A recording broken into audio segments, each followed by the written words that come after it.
I don't hear anything. Is that meeting started or do I have a problem? I can't hear anything either. We just got here.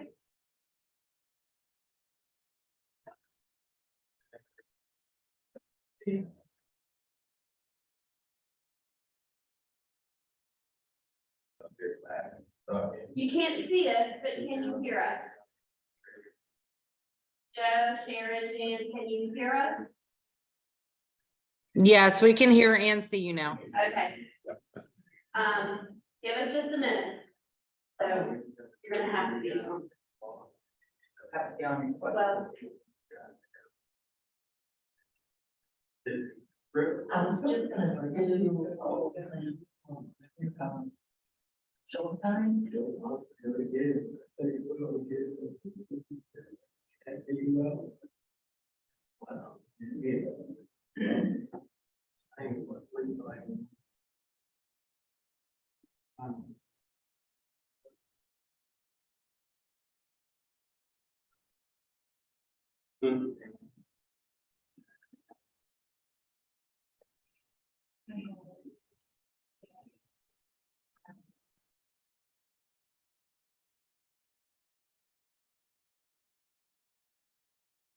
Yeah, I was paying by.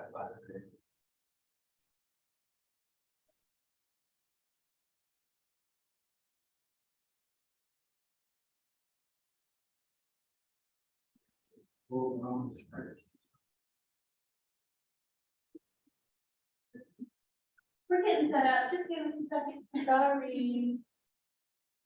There I am. Oh, that's just the worst angle.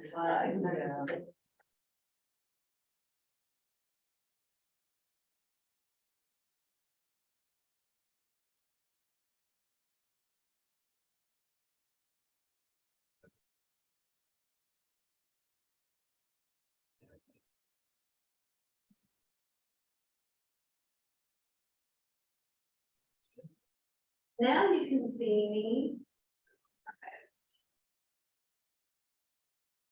So when you share, you'll.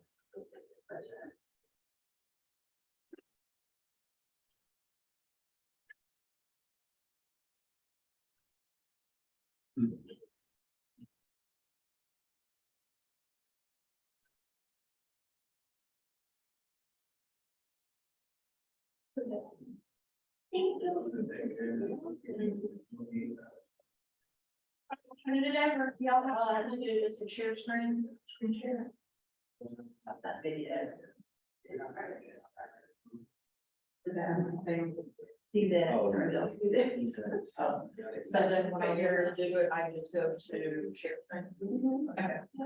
The sound is here, so there's no sound on that. Okay, thank you, my dear. Thank you. All right, hello everyone and welcome. The class is working with buyers and the official name of it is Buyers Are Liars, as we all know. So this is pretty basic class. We're gonna start out. So just some things to make it easier. And you guys, what is your name? I'm sorry. All right, need to remember that. So we have two people in class, guys. I'm looking at them and not at you. But if you have questions, put it in the chat and JC will tell me if something pops up. So what I was, basically there are three things that I'm looking at today, and they're what you should do, buyers, what you shouldn't do with buyers, and just when you're showing with buyers. So the first thing that I try to do is I always try to meet with the buyers in person. You can have a phone call if you have buyers out of state or something, of course you can do that, but I try to meet with them in person. I always take my trusty little notebook and a pen or a pencil, because in the demographic that I work in, the age group mostly that I am in, everybody's not on their tablet or their phone constantly. And so I feel like if I sit and take notes on my phone, that would almost be disrespectful to them, because I don't want them to think I'm on my phone. I want them to know that I'm listening to what I tell them. So I go in with my trusty little notepad and a pen, and have specific questions. So I have my little notebook here, and I do, when I have a client, I make a tab for them. So whatever, anytime someone needs something, I can just flip to that client.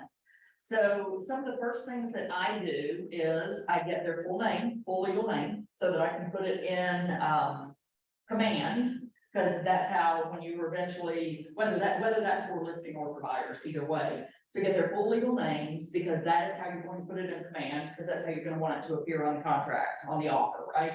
And on your buyer brokerage agreement.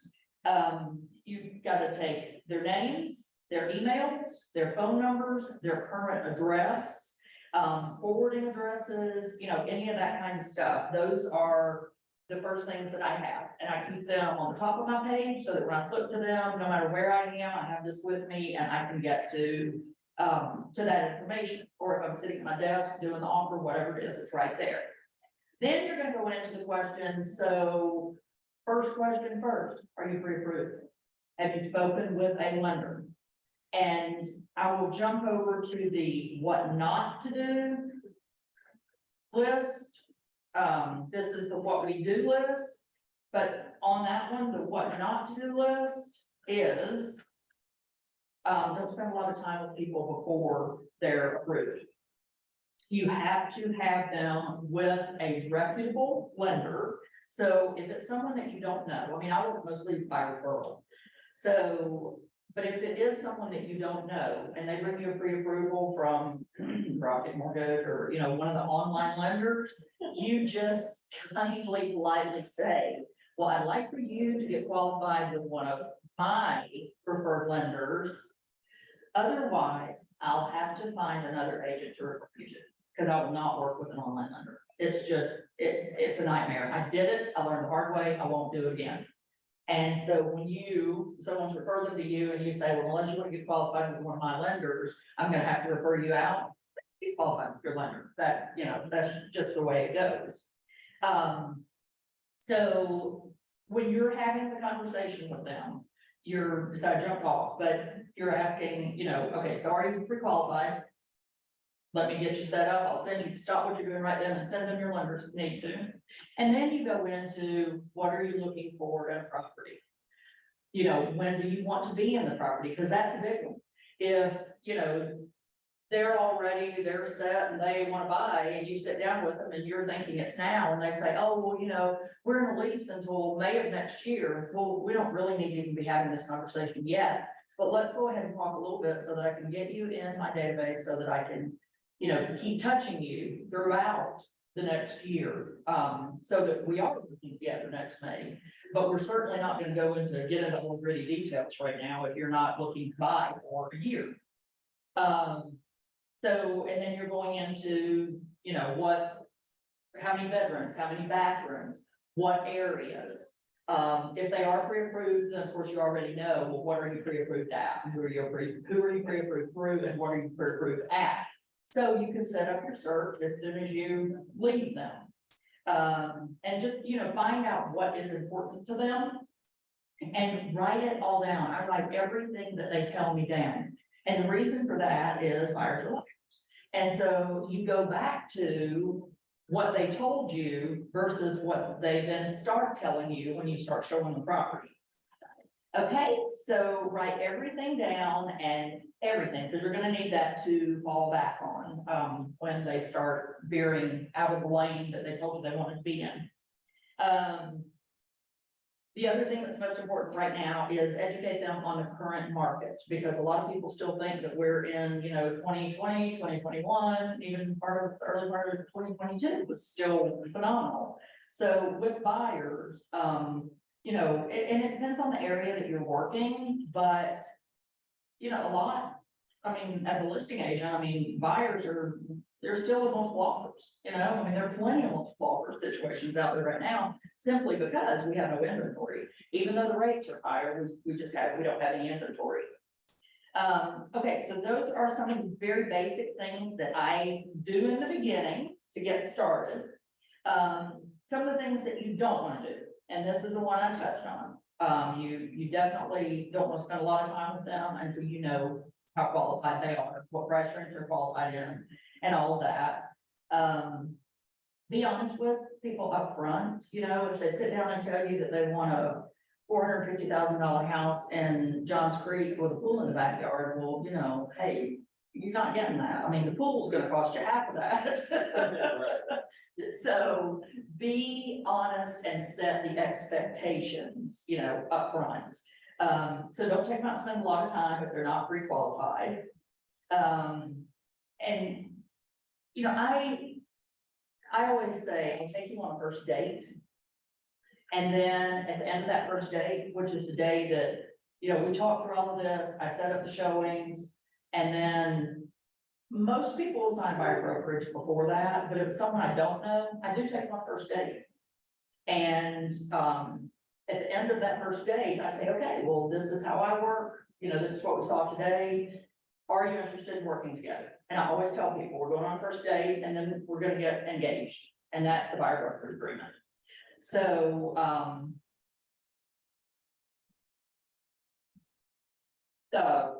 kind of lost my place. Okay, yeah, so don't start out showing a whole bunch of houses. You know, people get real gung ho and they'll send you 20 houses that they love, that they have to see. So whatever your number is, how many do you normally, JC? I mean, I had a lady hit me with like 4 the other day. I Yeah. think it just depends on how close they are. Like Yeah. I use showing time and smart route. Yeah. And, but I don't want anything like, okay, we're in Douglasville today. And then, you know, we got something Yeah. else though. Yeah. And now we're shooting out the Griffin. Like, I don't like that. no. So a few houses, I would say maybe 6. Okay. I'll show you maybe 6 houses. And what I do when I am showing a house, I walk in, I open the door, and I stand back and I watch the buyer. I watch their face, whether it's a couple, whether it's an individual, whatever it is. I can read their face, and you probably can too. You just know. And sometimes you walk into a house and they can tell by your face that it's just this is not good, depending on what we see as agents, you know? So, I would say show about 6 houses, ask for the buyer brokerage agreement. If someone is not willing to sign a buyer brokerage agreement with you, run. You may end up in court, you just never know. And lose. Yeah. So, and then once I get through, like, if we look at 6 houses and I pay close attention to what they told me, I have all the criteria, exactly what they told me, and they don't like any of the 6 houses I show them, then it's a matter of, okay, let's revisit your needs versus your wants. Because this is what I heard, but none of these fit the bill. So let's go back through what we talked about at our first meeting and see if, you know, has something changed? Have we added something? Have we taken something away? So that is my line. Let's revisit your needs versus your wants, because they're very different, you know? And people, once they start looking at houses, their wants tend to overtake their needs. The other thing that I didn't mean to touch on is, well, what you don't want to do is don't take someone out before you know what you're pre-qualified for. If you're a newer agent and you're all gung ho and you're thinking commission, don't do it. Don't take them out, because what'll happen is, let's just say that I think I can qualify for a $400,000 house on my own. And so you say, well, you know, Brian, I want you to take me out to look at $400,000 houses. And you're a new agent, right? And you're like, oh yeah, you know, that's $12,000, bam. So you're thinking commission. And I'm thinking, I have lofty thoughts, I guess, because when you finally get me to qualify, I can only qualify for $325. So what's happened? Their expectations and what you've already shown them are at $400,000. There's a big difference in $400,000 and $325,000. So you will never get them to like anything at the level that they can afford. So always find out what they qualify for before you ever take them out. Because you really can't. And what would, you know, it would be great if it were the opposite. And I said, well, you know, I think I can only qualify for 300. And then we get me pre-qualified number 4. So, I mean, that would be great. That would be a nice jump for me. But if I've been looking, and maybe I have more of an appreciation for 400, if I've been looking in the 300, But if it's the other way around, and I would say probably 9 times out of 10, it is the other way around, that people think they can qualify for more than they can. So that is a big one for me. The other thing is, like I said, when I walk in, I read them, but if I walk in and I smell mold, or I walk in and there's some things, so read them, don't react, don't give your opinion on this ugly chandelier I've ever seen, or, oh my God, this bathroom needs to be updated. I had a client and I took them to see what, honest to God, I think was the ugliest house I'd ever been in my entire life. The owner was a contractor, and he was big into cedar. And he had taken cedar, and anywhere that he could put a piece of cedar, he did. The ceilings had cedar on them. The end of a cabinet, he took and he put cedar on it. So everywhere I looked, all I saw was dark, dirty wood. These people loved it. I just spoke with my buyer last week because I sent out the command email blast. And we paid $342, I think, for that house. And he said, it was, what would your magic number be? Basically, it was my email and command. And he said, I can show you that too. That was a good one. The hits that I got on that, I'll share that with you guys. He said, if they offered me $2 million, I'd really have to think more about it. It's a $342,000 house. He loved, now it did have a beautiful pool in the backyard. The landscape, backyard was beautiful. I could have lived in the backyard. But they just absolutely loved it. So reserve your opinions. You can think it if you want, but don't say it. One thing that kind of leads into showing, when I'm showing property,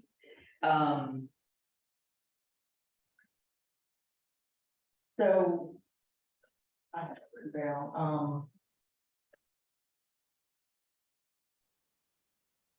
Okay, so that's what, don't show your opinion, but you are going, what I do is I print the buyer's copy and the customer copy, right, blank copy.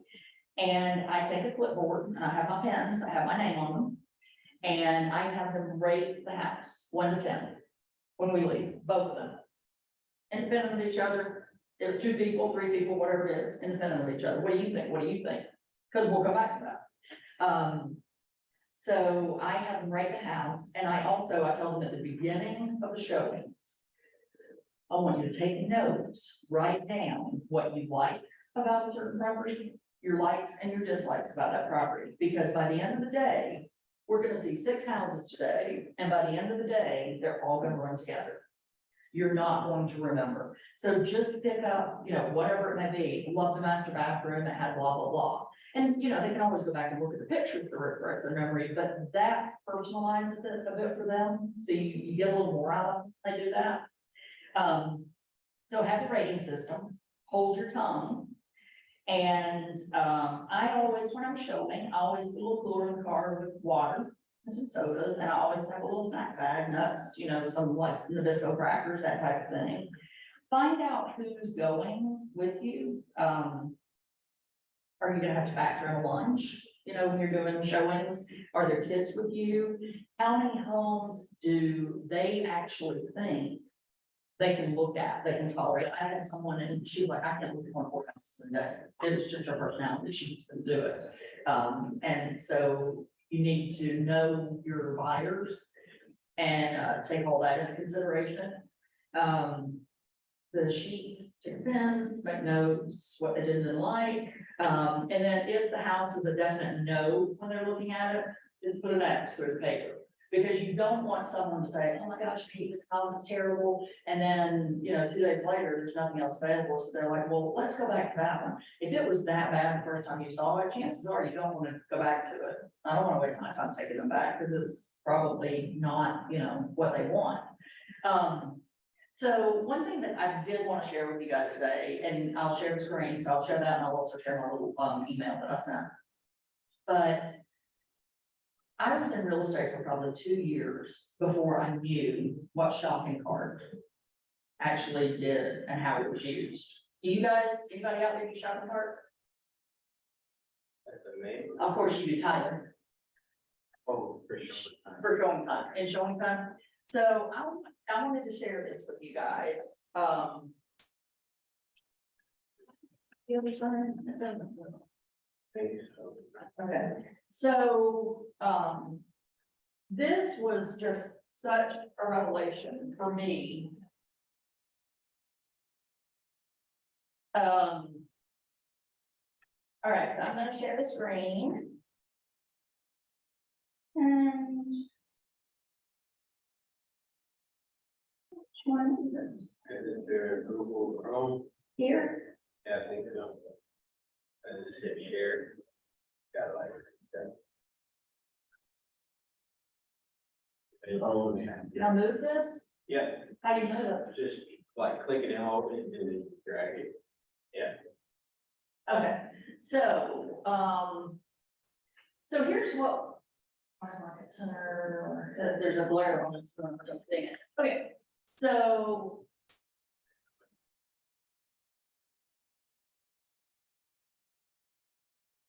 That was the wrong thing. Wait a minute. Okay, so when you are going to show a bunch of houses. So let's do this. And this truly saved me. I mean, it really, I did not, did you use showing part? Okay, so, but I honestly, God, I was in real estate for 2 years before somebody showed me. I'm like, you're kidding me. I was going in and doing everything one by one Yeah. and writing it all down. It was crazy. So this may be redundant for some of you, but I hope that it helps some of you because I know it sure did me. And so I'm just making something up. We're gonna say 0 to 750,000. And let's see what we get. I know there's not a lot, that's good. Okay, so I want to show all these houses. My clients love them all. They want to show them. So you click here. And then you go to showing time.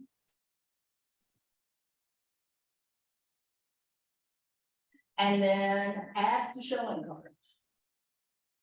So I'm going to create a new showing cart. And let's say we're gonna go on to 17. And we're gonna go with Alison Edwards. You guys know her? All right. So here are all these houses going to populate right here for me. So that's great. Now, you can hit Smart Route right here. Yep. And that will take you the quickest route possible. So you can gauge how much time, it tells you how much time it is to get from one listing to the next listing.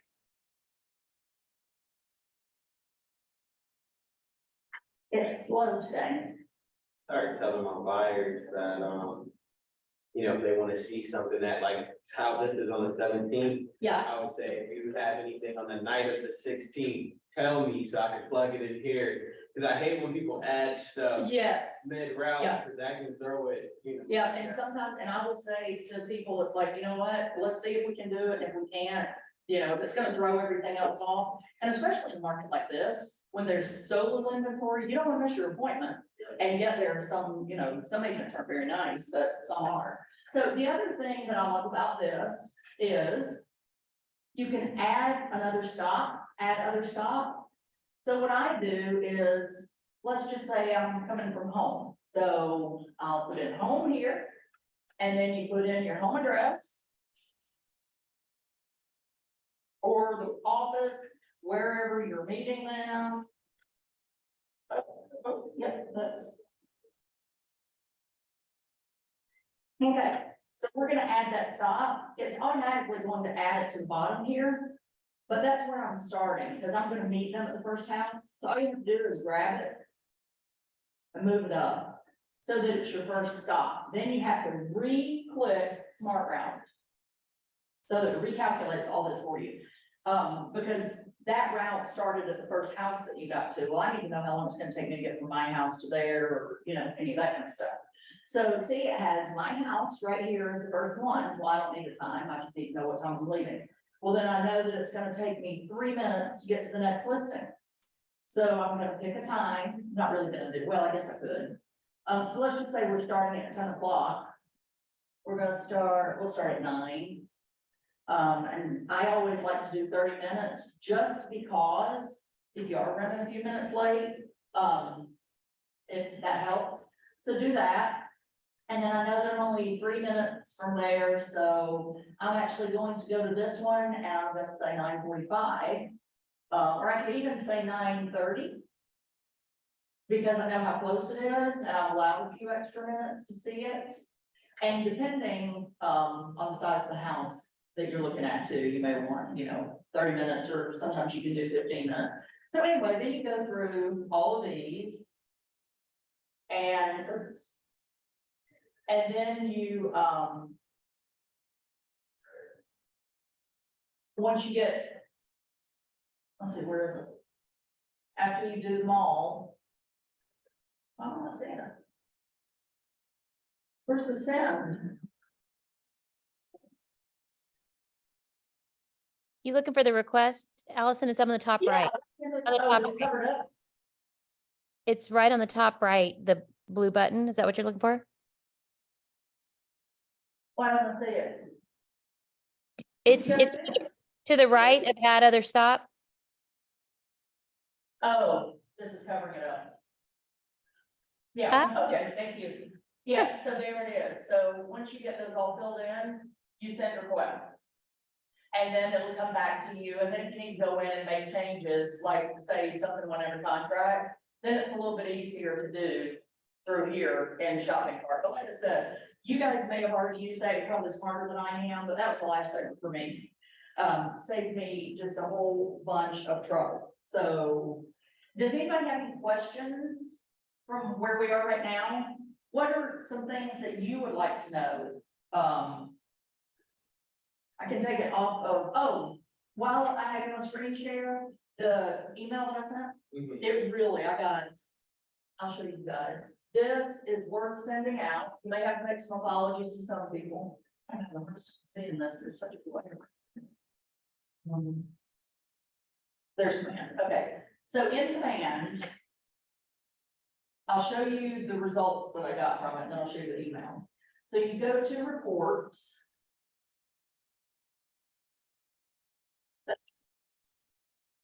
And then all these little things are in my way. Okay, it was an email that I sent. So it went to 1,139 people.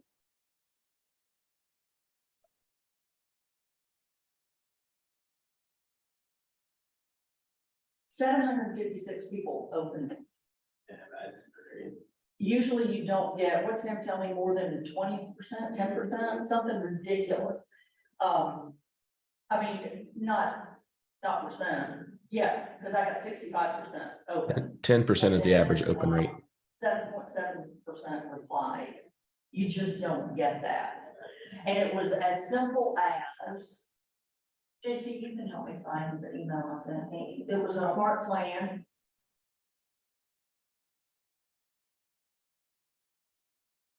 Was it a smart plan or was it a? Yeah, I was gonna say, not sure. Was it the name your price smart plan? Name your price. Okay, so this is it right here. Tyler. How do I show what was in it? Where's the content? Click on the edit pencil on the right hand side. What? Click on your edit pencil on your right hand side. The what on the right hand side? The pencil. So move the. Under actions, Allison. There. Yep.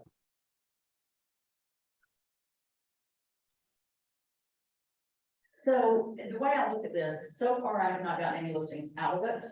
And that's what I was after. However, I cannot tell you the number of people that responded and said, we're not ready right now, but we're definitely, within a year, within 2 years, and you're the person we're calling. But even if you're like, got access to the HOA directory, like for your neighborhood, you would have to put them all into command, or maybe you just copy the email and then like line carbon copy everybody, that way it'll just go out to the whole neighborhood. Well, I farm the heck out of my neighborhood and I do a lot of business in my neighborhood. So I also am in charge of the directory from that. Oh, yeah. And so they're in my database and I've lived there for 22 years, so most of them are friends. Right. But yeah, and this, I sent this to, and okay, so you learn from your mistakes. I sent it to my entire database. Well, they're agents in my database.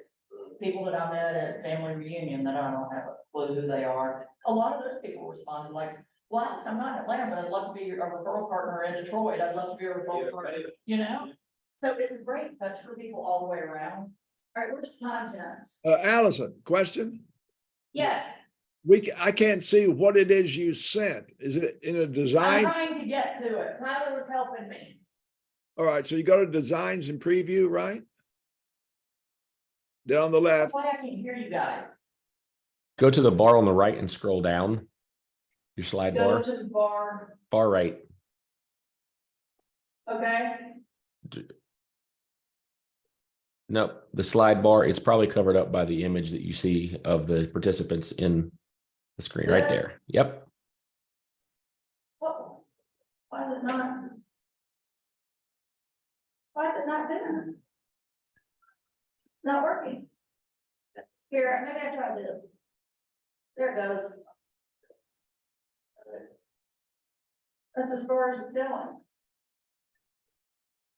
Well, it looks to me like you've got a design. Don't you have to click on the design and then preview? Tyler, can you guide me? Am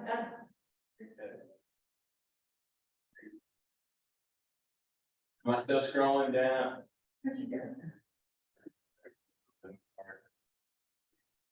The design is green.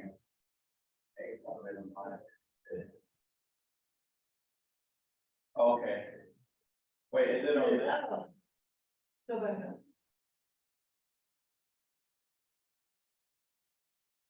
Is it the body right there? Yeah. that- Okay, this is the body. Okay, so. How do we get it?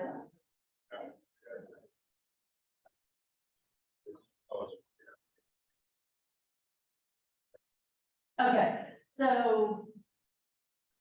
Yes, okay, so this is what I sent. And then, you know, if you hit that little thing. Yeah. Right there, that puts your name in, so it would say, hi, you know, Allison and Brad, or whatever, however you have them in your database. I sent this, and that is how I got almost 700 responses, wasn't it, 690 or something? That's good. And, you know, and a lot of people are like, you know, not thinking about it yet, but, and I'm like, I responded and said, you know, well, would you just be interested in knowing the value of your home? And people would respond, I had one guy respond, and he goes, well, I think it'll probably be around 600. And I wrote back, I go, well, happy day for you. I think your neighborhood's selling around 850 right now. Oh, And he's wow. like, are you serious? You know, well, we're not going anywhere, but I'm glad to know. So this was a great touch. And, you know, if you pick up a listing out of this, or if you pick up a buyer, I do both sides, so I'm always, you know, whatever. But that was a great little touch that, I got so many responses, and they were all positive. I did get my nephew unsubscribed. It's like, I bought a house with you like 3 years ago, and I need to hear from you. So anyway, that was what I was gonna show you. Did that help anybody? So you can just do it in Smart Plans, and then, Sam showed me how, and you set it up, so you send this, and then a lot of people didn't respond to that one. But then you set a delay for 1 day later, and I'm sure you could call Tyler, and he would help you guys with this, or Sam, or Lucy. And then, a lot of people said when they got the reminder, it was like, oh, did you get my email? A lot of people said, oh, well, I thought that was just some marketing thing. So no, well, let me respond now. So sending the delay a day later made a big difference too. So when you, All one, right. one way you can plus that, Allison, is What? if you've got their phone number saved in your database, you can actually send that as a text message. Because if they're not reading emails, they may just not be reading emails. And so if you do the delay and send it as a text message, hey, did you see the email that I sent you yesterday? See, and like I said, Tyler could help you with this stuff because he's a lot smarter than I am when it comes to tech stuff. So you guys call him. Okay, so questions, anybody, anything? I mean, I said it was very basic, it's just kind of starting out. Is there anything that you want to know, specific questions that you have about, buyers? I mean, you know, we've all had experiences, so what do you guys think? Any questions?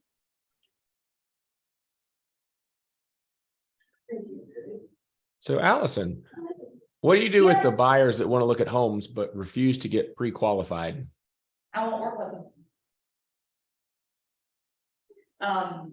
My time is valuable and, I'm not going to waste it on someone, you know, no one works for free. And if you don't want to get pre-qualified, that tells me that you're not really serious about buying. So why would I waste my time working with you? Do you charge like any admin fees or retainer? I know different agents are doing different things. Yeah, I don't. I am, like I said, I work probably, I'd say I'm probably 85%. So if a buyer comes to me, then I know them or they know someone pretty close to me. So I haven't really had a lot of problems. Okay. And yeah, I know, fortunate in that. I think sometimes the toughest buyers are, you know, the first time home buyers that have an uncle that bought 3 houses in his lifetime. And so he knows what he's doing. And, you know, one of them was my nephew. I mean, well, Uncle Glenn said, and finally, after I'd heard, this is my sister's husband, and I love him. But after I had heard Uncle Glenn said, Uncle Glenn said, Uncle Glenn said, after I'd heard it about 10 times, I was on the phone with him and I said, Nicholas, here's the deal. Uncle Glenn has run a very successful survey firm. I run a very successful real estate practice. If you or Glenn want to find an agent who will do a better job for you than what I am doing, or than what you think I can do, then I'll release you and I want you to go find somebody that's gonna do better by you than what I have. Oh, no, Allison, it's not that, it's not that, you know, I'm sorry, no, I want you to do this. But you know what it is, it's educating the buyers. They don't know how things work. I mean, they really don't. And it's great to have people that you trust. And like I said, I think a lot of you know, first time buyers, they really want to listen to their parents, which is good. I mean, you know, I will listen to my parents, but I just don't want to ever be in a situation where I feel like I'm being undermined by someone who, you know, my client thinks knows more than what I do about what I do for a living. So does that answer your question, Tyler? About if someone won't get pre-qualified?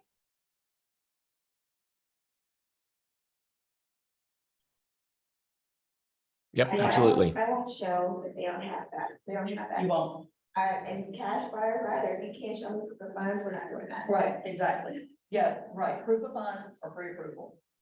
And if it's a little stinky, if the situation seems a little stinky to me, I mean, I will say, I'd like to get pre-qualified with one of my shelter lenders.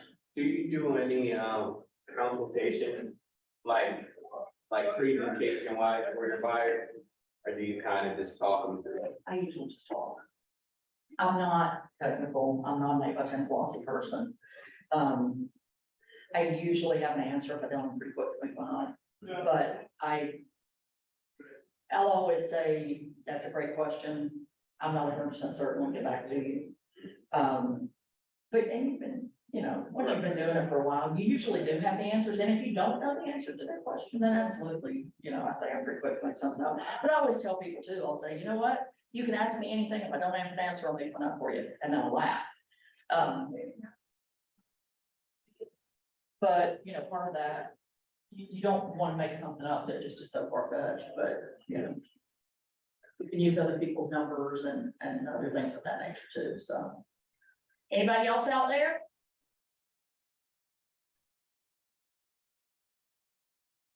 No questions? All right, guys. Joe, you have a question? No, I was just, I guess we can find that smart plan under name your price in the library. Is it a library, Tyler? Yes, there's several in the Well, I library. copied and pasted it. My maps coach told me to do it. And so I just copied and pasted it from an agent that she sent to me that one of her agents had done. So, but if it's in there, then that's good to know. I didn't know that. I just copied and pasted. Thanks. All right, guys, well, we got Yeah. started a little late. We're gonna finish a little early, and I wish some of you were here because there are lots of cookies and popcorn.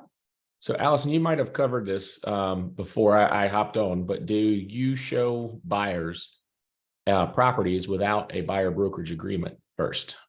I will take people, I always tell people when I meet with them for the first time, whether it's in person or over the phone, which I like to meet in person. I tell them that I will take them on a first date. Andrew Peters is causing problems back there. I will take them, you coming in to cause problems? No, we're gonna learn. Nothing to do with your cookies right here. I tell them I'll take them on a first date, and after that first date, we have to get engaged. So I'll take and show about 6 houses, and this was at the beginning.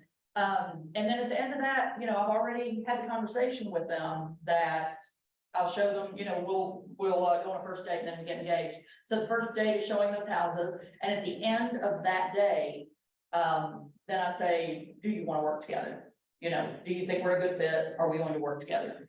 And by the end of that day, I mean, there have been people that quite frankly, I thought I didn't want to work with. So you just have to, at that point say, well, I really don't think we're a great fit. So most of my people, when I meet with them and have the first conversation, like I said, since it's mostly referrals, I will get a buyer brokerage agreement signed. I met with someone Friday at noon. The buyer brokerage agreement was signed by 2 o'clock. He left after we met. I asked him there, do you want to work together? He was a referral. He said, absolutely. When he left, again, I had my little notepad when I was there, writing everything down. And when he left, I immediately sent out the buyer brokerage agreement to him, and he read it with his parents. He's first time home buyer, and sent it back. So yes, I'll take them on a first date, but if they don't want to sign with me at the end of the first date, then there's not a second date.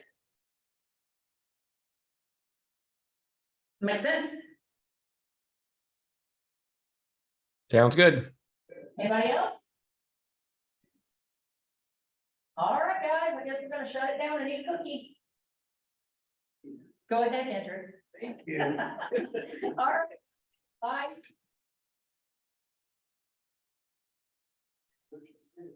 All right, now if I get out of this. Hit the stop share, yeah. And then it should be that and Is that it? No. bottom right, yeah. Okay, we're done. I like that. I wonder for buyers, if I did when I said, like, name your neighborhood, if people would give me the neighborhood they want to live in, so I can go door knocking. I don't know where that goes in.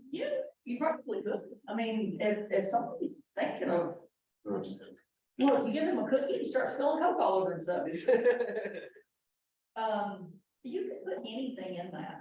Yeah. But like I said, I mean, the lesson that I did learn from it, I thought we left.